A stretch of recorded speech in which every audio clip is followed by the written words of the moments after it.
Thank y'all for coming. As I stated in the beginning of the week, the Memphis Police Department has discovered 79,000 memos written between January of 2006 and July of 2011. These memos have laid dormant and have not been properly investigated. A sampling of approximately 20,000 memos taken in 2010 has shown a high error rate. This is to say that 3 out of every 15 memos in this sampling should have been upgraded to an office report. In response to this matter, we have formed the Quality Assurance Unit, which will make every effort to ensure that all memos will receive a proper review and investigation if necessary. We have an obligation to the citizens of this city to not only fight crime in every neighborhood and community, but to also be forthright regarding our crime statistics. With reference to the audit released this week, many will recall that Councilwoman Janice Fuller requested an audit of the entire Memphis Police Department on last year. This fits perfectly into my ongoing efforts to review our operations and overall structure after taking the post as director. On yesterday, the final version of the specific audit into the organized crime unit was made public. There were several findings where OCU was determined not to be compliant with the State Drug Fund Manual. These matters have been outlined in details in the audit, which has been made available to the media and to citizens on the city's website. In response to the challenges we have faced regarding OCU, we restructured the union and have put parameters and oversights in place to put us into compliance. Today, in what has already been an extremely busy week for our department, we now learn of MPD's cooperation with a federal investigation into one of our own officers, Melvin Robinson, who has been employed with the Memphis Police Department since October of 2008. At a time when we are already faced with challenges of work ahead in restoring the public's confidence, we find ourselves dealing with the corruption of one of the individuals who took an oath to protect and serve. Of all the incidents, it gives me great pleasure to say we have caught and arrested a thug posing as a police officer. It angers me that the hard-working men and women in blue have had their ranks tainted by someone who obviously never took the oath seriously. I've spoken with the mayor, and he and I will be taking a hard look at our hiring standards moving forward. In each of these matters I've outlined, there's one common thing. We have identified the problems, and without making excuses or pointing blame, we have taken swift corrective actions in response to these problems. As director, I will continue to make assessments of this department and take whatever steps necessary to rid this department of corruption while always looking for ways to make us better, more efficient, and truly deserving of the public's trust. I'll now take questions.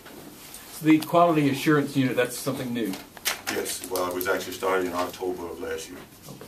In regards to Robinson, had you received any complaints about him prior to finding out about this investigation and arrest? Was there anything in his personnel file that said there was trouble?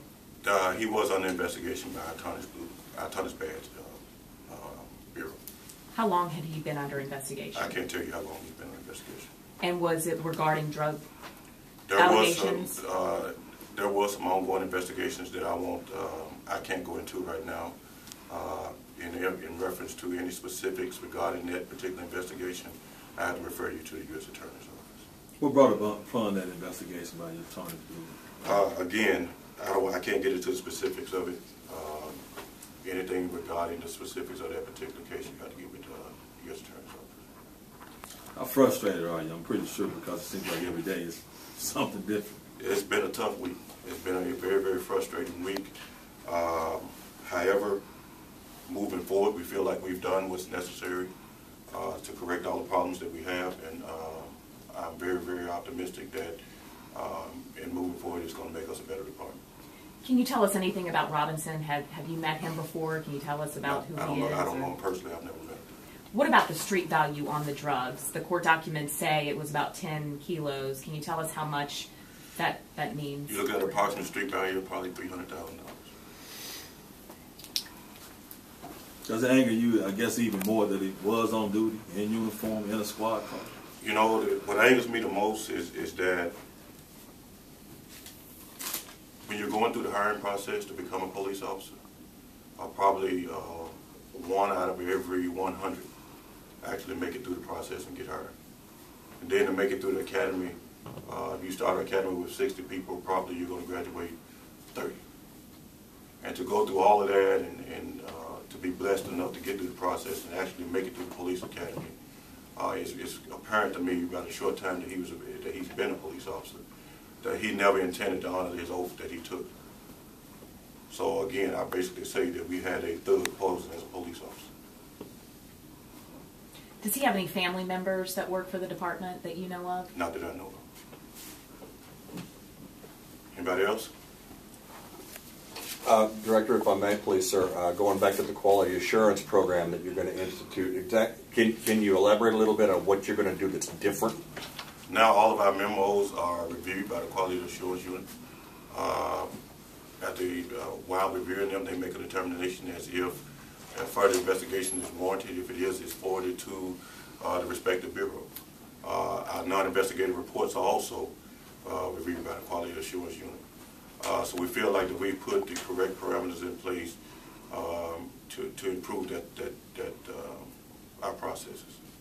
What about the potential victims in these cases? What are you all doing to sort of go back and contact those people? And if you all receive calls this week from folks who want you to go back over their case? I haven't been made aware of us being inundated by calls of victims. Obviously, I'll be honest with you, the likelihood of us being able to go back and review 79,000 cases is pretty slim.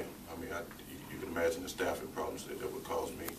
But with that said, I'd encourage anybody that feels like that they were the victim of a crime and were not properly contacted by us, Memphis Police Department, to please call us. And I can assure you that we're giving a thorough investigation. And with these memos, what potential crimes are we talking about? What are you finding in these memos? It's hard to say as a whole, but from what we've discovered so far, we basically, property crimes have been the overriding thing. Anybody else? All right. Thank you all.